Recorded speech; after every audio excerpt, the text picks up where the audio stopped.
Hi, Mystery Recapped here. Today, I am going to explain a Korean thriller film called Everyone is There. Spoilers ahead, watch out, and take care.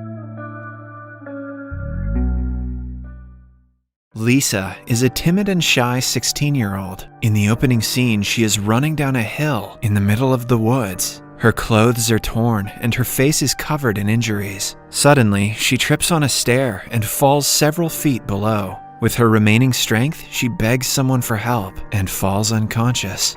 In the following scene, Lisa is in the hospital. The severity of her injuries is clearly visible in broad daylight. Fortunately, a bypasser found her in the woods and brought her to the hospital. Outside, two police officers are discussing the case. Judging by the previous bullying reports, the cops are sure that Lisa was bullied by the girls of her school. But before advancing the case, they will have to get an official statement from Lisa. They have also tried to contact Lisa's parents, but it turns out that her mother died a few years ago, and her father is overseas. He is not involved in her life and doesn't care even if she dies. When she regains consciousness, the head police detective, Mr. Kim, introduces himself. He asks her several questions about her health and the incident that happened yesterday, but Lisa remains quiet throughout the interrogation. They are interrupted by her homeroom teacher, Miss Lee. She urges the officer to go away and let the girl rest for a while. Malice is clear in her intention when she tries to stop Lisa from giving away who actually did this to her. Mr. Kim then notices three middle-aged women in the doorway. They are the mothers of the girls who are suspected of bullying Lisa. He figures that they want to threaten Lisa or bribe her into not saying anything.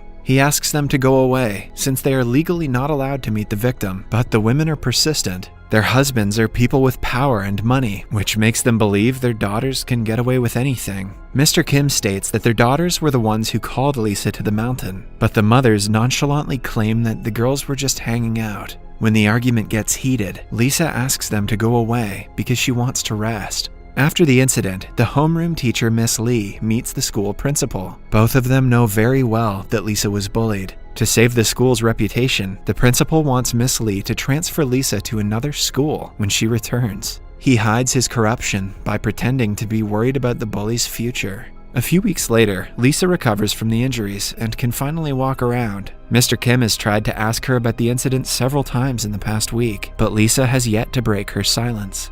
Due to lack of proper evidence, the case is handed to some counseling guidance teacher, and the bullies are let free again. One night, Lisa lets negative thoughts get the best of her. She tries to commit the unthinkable, but has to stop when a lady walks into her room. The lady is the counseling guidance teacher, Miss Soo Yeon. Soo Yeon has seen a lot of students like Lisa and helped them live after being traumatized by similar incidents. She isn't like any normal guidance teacher. She was also bullied in school and knows how it feels to be weak. Hence, she helps her students take revenge on the bullies. Initially, she doesn't seem to feel sorry for Lisa. She makes her remember the events of the night, which in turn makes Lisa break down crying. When she calms down, Soo Yeon asks her to stay alive until she returns again.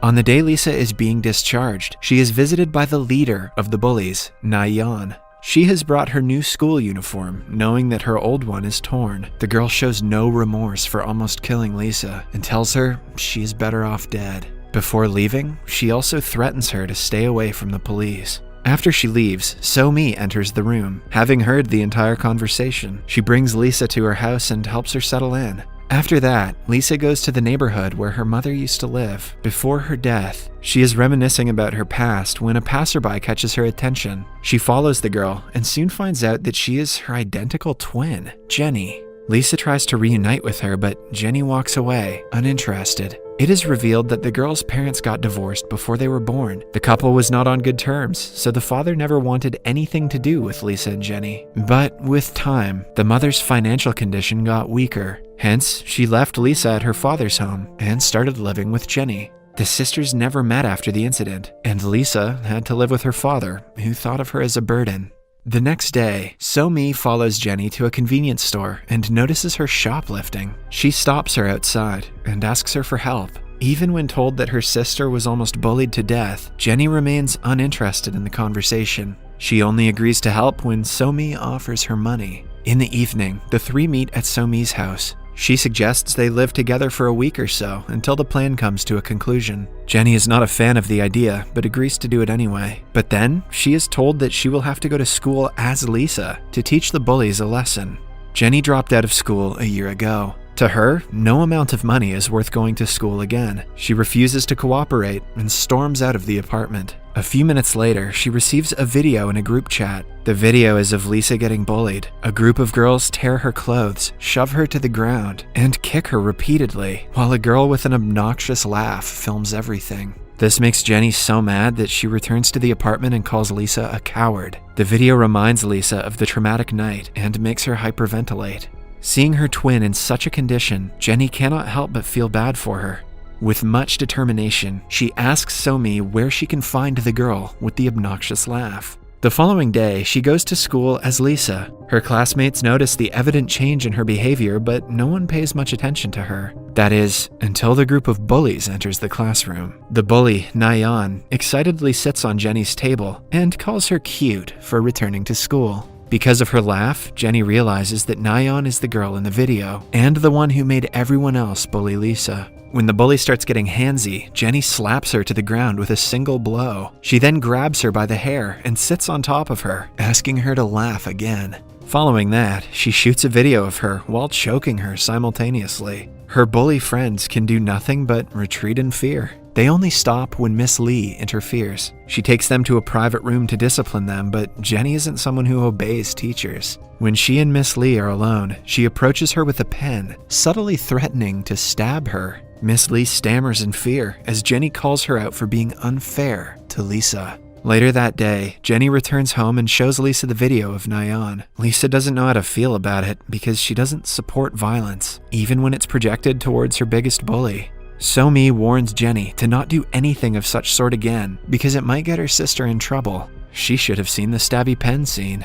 The next day is the twins' birthday. They get themselves a cake and bond for the first time in their lives. Lisa tells Jenny how hard her life has been because she never got any kind of love from her parents. Jenny sympathizes with her since life in poverty with her mother has also not been ideal. The next morning, Jenny is asleep, so Lisa decides to go to school on her own. She believes that since Nayeon was taught a lesson, she won't mess with her again. At school, Nayeon's mother is with the principal, discussing a way to transfer Lisa to another school. The woman is afraid that she will try to take revenge on her daughter and wants her gone as soon as possible. A corrupt principal assures her they will take care of the situation. Meanwhile, Lisa overhears their conversation from the doorway and runs to the bathroom in tears. There, she bumps into Nayeon before locking herself inside a stall. Nayeon, who has been wanting to take revenge, dumps a bucket of water on her.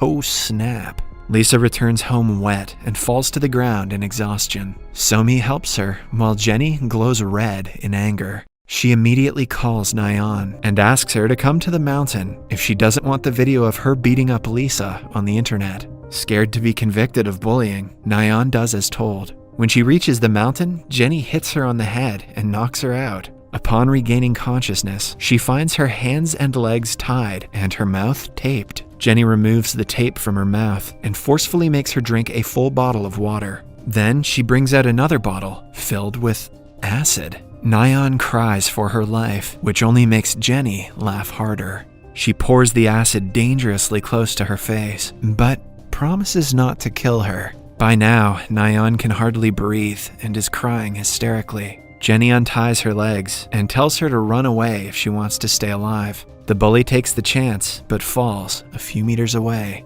Just then, Lisa arrives at the scene and tries to free Nayeon because she doesn't want any more people to get hurt. Seconds later, Somi follows and is shocked at the scene. She scolds Jenny for losing her temper and calls an ambulance for Nayeon. In the following scene, Jenny is getting interrogated by the police. Since no one actually saw her with the victim, she is only a suspect. Somi arrives and asks the officers to let her go for the time being. The officers decide to wait until Nayeon gains consciousness and lets them go. Outside, Jenny claims that she does not regret her actions in the least and would do it again if she had the chance. A disappointed Somi leaves her alone and returns home. Right after, Nayeon's mother attacks Jenny, calling her names. Jenny smugly mocks the lady and asks her to laugh like her daughter. While arguing, she also slips that what she did was only a payback. The officers realize that she is in fact the culprit. When Mr. Kim calls her by Lisa's name, she lashes out and claims that the Lisa he is looking for is at home.